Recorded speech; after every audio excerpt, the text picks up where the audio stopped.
Hinarangan ng mga concrete at metal barrier pati container van ang mga kalsada sa Mendiola bilang paghahanda sa mga inaasahang rallyista doon. At live mula sa Mendiola na sa frontline ng balitang yan, si mobile journalist Evan Tarinque. Evan, may mga rallyista na ba dyan? Andre, nanatiling peaceful pa rin dito sa Mendiola Peace Arch hanggang sa mga oras na ito.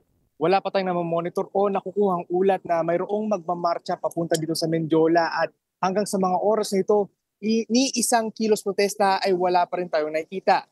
Sa kabila niyan, napakisip pa rin ang seguridad sa mga kalye ng Recto Avenue at Legarda Street.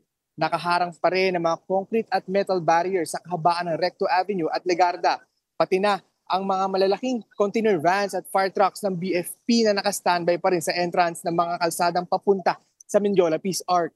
Nasa may 1,000 pa rin ang mga kapulisan na nakadeploy at nakastandby ngayon dito sa Mendiola. Kanina, may mga namataan din tayong ilang nagro-rosaryo sa harapan ng Peace Arch, ngunit pinaalis din sila agad ng kapulisan.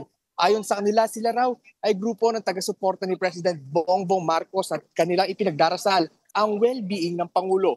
Kasunod niyan, suspendido na rin ang mga klase ngayon dito sa Maynila at nag-shift na sa alternative delivery mode. Pero malaya pa rin makakadaan by foot yung mga residente sa lugar. Andre, sa ngayon makikita nyo sa aking likuran, no, yung ilang membro ng kapulisan ay nagpapalit na ng kanilang relyebo. No? Ganyan ang magiging sistema ngayon dito sa Mendiola. No? Dahil 3 araw nga yung magiging peaceful rally at sinisecure nga nila itong Mendiola. Ayon nga kay DLG Secretary John Vic Rebulla, OA man daw kung tawagin. Pero sabi niya, mas okay na mag-overreact kaysa daw not to react at all. Andre?